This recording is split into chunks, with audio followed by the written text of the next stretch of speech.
SIBOS, enabling the digital economy.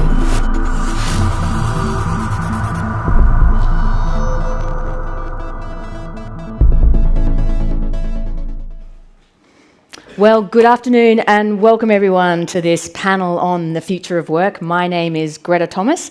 I'm co-founder of Full Potential Labs. I wear many hats, and one of those includes spending a lot of the past 8 years advising major financial services businesses on surviving disruption. And I'm pleased to say we have a truly fabulous and diverse panel with us today to discuss and explore the topic of the future of work and its implication, particularly on our workforces. So without further ado, I'm going to introduce those, and apologies also to those of us, to those of you we have our backs to, but hopefully you'll enjoy this intimate room format. But firstly, starting on my left, I would be very pleased to introduce Duana Bollstrom, who is founder of Emotional Banking and People Not Tech. Then we have Bill Borden from Bank of America Merrill Lynch Global Transaction Services, where he heads up strategy, advisory, and strategic solutions delivery. We have Katie King, futurist from Provoke Media. Then we have Sam Turner, who's head of inclusion and diversity at the Westpac Group. Next to Sam is Sophia Vikander, head of business innovation at Nordia. And finally, on my right here, but not least, Andrew Wolf from Accenture, where he's Managing Director and Global Financial Services Talent and Organisations Practice Lead. Before we begin, I'd like to quickly introduce the change canvas that we'll be using to capture today's conversation today. And it'll be in 3 parts. The why is there a need for change when it comes to thinking about the future of work? The vision board, what needs to change? Where do we want to end up? And then the progress board, how do we get there? What are the things that will help us? You'll notice that you have post-it notes and pens scattered in different places around the room, and quite a lot also where the drinks are. We'd love you at the end of the session to add to the board that is over here on my right. So please feel free to get up at any time during the session, grab a post-it note and put your ideas and comments on the post-it note ready for the end of the session. That would be fantastic. I'm also delighted to say we've got Scribe from Collective Next with us here today, who will be capturing the conversation, and looking forward to seeing the end result there. But I want to make sure we really take advantage of this fabulously diverse group of panellists that we have here today. So let's dive in and perhaps start with setting the scene and just understanding the scale of potential change that lies before us when we think about the impact of technologies and the like. And, it's not just automation and machine learning. We've got new competitors, we've got disruption, we've got new buyer behaviours and then the like as well. And Andrew, World Economic Forum research out just in August this year says they believe that there's a serious mismatch with financial institutions, with the skills and capabilities of our current workforces compared to what we're going to need in future to remain competitive. Firstly, do you agree with what you're seeing globally in your role with this mismatch of skills and capabilities? Yes, absolutely, I think is the short answer to your question. But I will maybe just give a little bit of a few data points for people in the room. And we really set out with a very specific hypothesis to sort of prove or disprove. And that was around whether or not if you could combine human and machine in a more productive way, what would the impact be for financial services and other industry organizations? And the results for me were quite startling and in many ways sort of debunked a lot of the rhetoric, I guess, that's out there in industry and in the media around the fourth industrial revolution.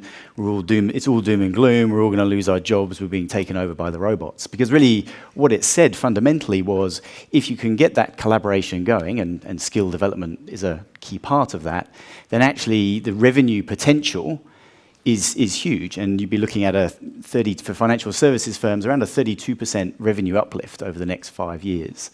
But also, really importantly, a 9% growth in jobs within financial services. And that's really, for me, flipped everything on its head. But the flip side to that equation was the fact that only 3% of organizations are planning to significantly invest in their workforce and in their talent and in reskilling their workforce. So I'm kind of looking at that going, well, we've got a bunch of really senior, smart people in our industry who are recognizing there's this phenomenal opportunity around AI and humans, and that's going to drive massive revenue growth for them. But on the one hand, why are they only willing to spend 3% on reskilling their workforce? Just didn't make sense. For sure. And what about though, because you've got this opportunity that is in perhaps the medium term, but what a lot of commentators are saying is that in the shorter term, there's going to be pain, and we know that different research reports will say different numbers of jobs are going to be lost through automation and the like. But how are banks and payments organisations going to navigate that scenario of the job losses as they navigate their way, hopefully if they do the skill upskilling, to the revenue opportunities? Well, I think fundamentally it depends on whether those organisations have got the proverbial guts to set the vision for the future, because you don't necessarily have to lose those jobs, right? I think that there's always going to be some natural attrition because people are going to say, actually, do you know what? Those new roles, that new way of working, do you know what? It's not really for me. But if you are willing to set out what that future looks like, if you're willing to take some of the dollar benefit from those investments in automation and reinvest it in your workforce, then actually you can take that workforce on the journey with you. And that's the opportunity. The flip of that is most organizations, I would say, and I don't think financial services is any different, are actually taking the benefits of automation and AI and sticking it in their back pocket, right? Slave to the market, slave to the quarterly results. Which is, I think we'll find by the end of today, a pretty short-sighted strategy. I'd like to do a quick straw poll. We've got actually a really great mix here of 3 people who work inside banks and 3 people who advise and work with banks from the outside in. But, starting with, say, Bill at Bank of America Merrill Lynch, how much time are the top table at the business thinking about and talking about the workforce and the changes that are required at your organisation? Quite a bit of time. Yeah. And we've been talking about it really for the last 5 or 6 years.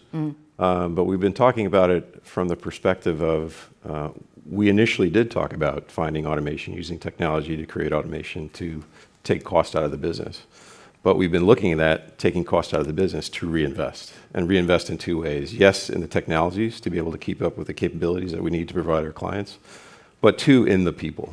And that started as well because financial services is in a dogfight to get the best and brightest people, right? A lot of young people are not going into financial services. So we've been trying to attract them for the last few years to join our industry because we want the best and brightest minds to compete with the Googles and the Apples and those types of companies.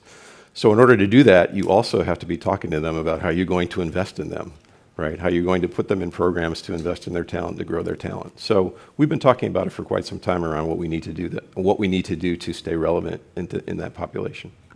Sam, how about at Westpac as far as the focus on transitioning a workforce from today's era to tomorrow's future of work scenario? Yeah, definitely to build on what Bill said in an Australian context, we have a dedicated team which is we call Workforce Revolution, which is all about future of work and is very focused on working with group learning in particular. And rather than upskilling, what's the reskilling?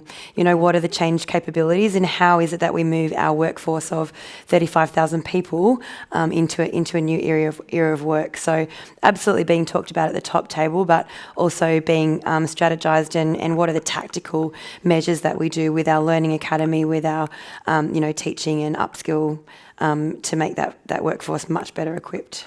Is there a sense in timing, and I don't just mean for Westpac, but more broadly, that we're just realising now the impact that is around the corner, and there's a sense of urgency happening? Do you find you've got a sense of urgency? I think so, yeah. I mean, we've been working really closely with Linda Grattan on a lot of this stuff, and I think when we started this journey just a couple of years ago, probably 3 years ago, it felt like a 10-year horizon, whereas now it absolutely is what's happening next year, what's happening 2019, 2020 and 2021. So absolutely, I think there's a sense of urgency, and to Bill's point too around, the war on talent is not going to change. It's not going to get any easier to get top talent.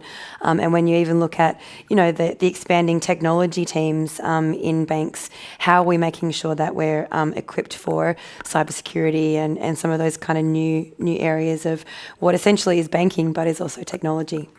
For sure.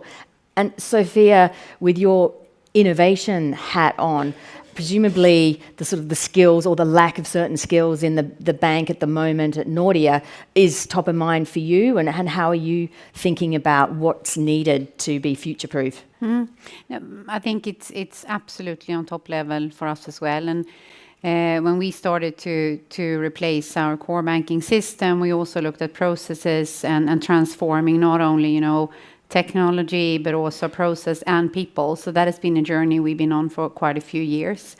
When it comes to talents, we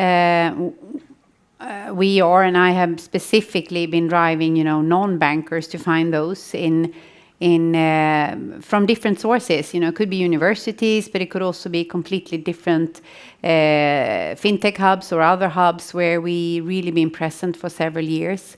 And bring them in and convince them that this is the place to be, and then get a critical mass of people, actually, because that is key, I think. And as a leader, then also shield them so that they can blossom within a different context than they're used to. And that is a constantly ongoing process where I think we are all in Nordea are really focused on that as leaders.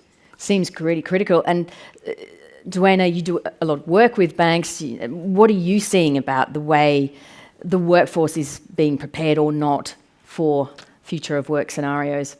We could be here for a while. Well, let's keep this one tight. This is the try straw to be poll. as tight as possible. Yeah. Yes.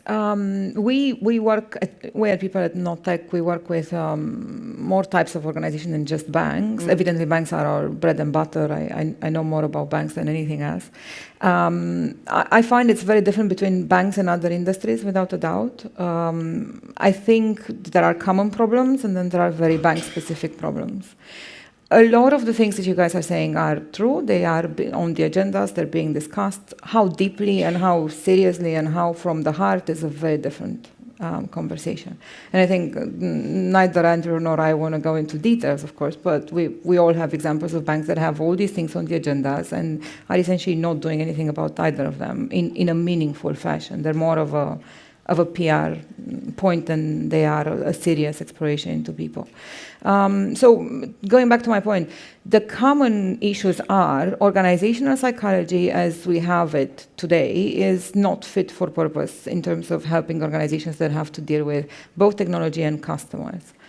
And from that perspective, just looking at recruitment and looking at what we can do to upskill and reskill is not good enough. It's not what we need to do. I might jump in there and just get you to quickly clarify, and then we probably need to move on. But when you say the organizational psychology, what 2 or 3 attributes would be key that you would see change? If you looked at it 5-6 years ago, everyone would be doing the same things: a talent management program, a recruitment program, a retention program. That those are kind of the key things that you...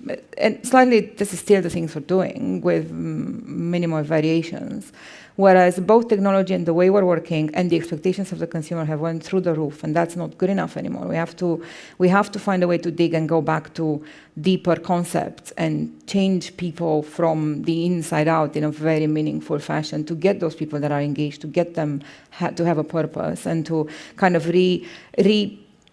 rebuild people around their core values of courage, knowledge, and passion, which are the 3 things we're religious about in People Not Tech. So that's a very, very long trip for banks and every other organization, from the conversation on how do I get new people from schools to the conversation of how do I get people to have a fire in their heart and in their gut. And I think you can argue that engagement or lack of with workforce can apply to today's scenarios just as much as tomorrow's. But presumably, your point is, in order to successfully navigate from today's scenarios to tomorrow, the more engagement you can have, the better.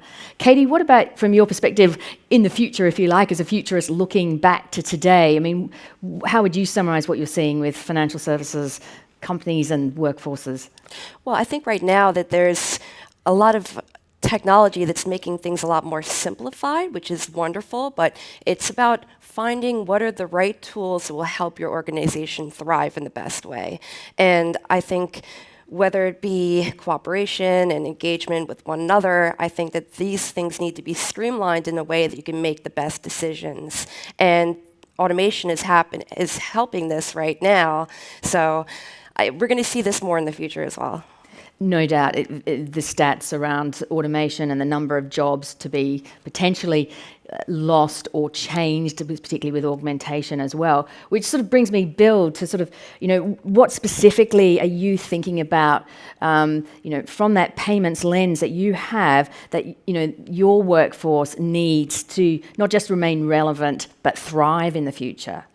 Yeah, and it all stems from what our customers are expecting now. The questions that they were asking 20, 30 years ago haven't changed, right? They still want greater speed, they want greater transparency, they want better information out of the data that we have about them. Now they just want it faster, and they want it in a better experience because of what they are experiencing in their personal lives. So in our world, that means the conversations need to be different as technology comes in and automates transaction processing, whether it's for an individual in terms of a bank transaction or for a business with global payments. As that stuff gets automated, what clients are asking us about is, you've got data about me, you understand my business, now be advisory to me. Talk to me about how I manage risk better. Talk to me about how I grow my business better. Individuals, talk to me about how you can help me with my planning and what financial needs I need to be planning for in my life. And so that transitions the conversation about the workforce to be advisory, right? Even in our servicing environment, right? If we fix problems and they're pretty straight through, our servicing groups can be consultative if they've got information at their fingertips about clients right away. Our branches are changing, right? We don't want people coming into branches to do transactions. We want people to come into the branch to actually talk about their financial needs. Same with our relationship managers and our bankers, right? We want to be first phone call. First phone call is being advisory.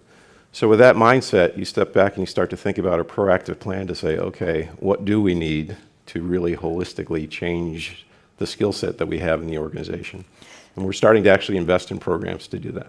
How do you think about it? Because, every one of those examples you shared there, behind that lies a big, department of people, and you add all up the numbers of the changes in processes, the changes in the type of interactions that we're going to need with our customers in order to remain successful. How are you chunking that down? How are you finding the trade-offs to fund some of these changes?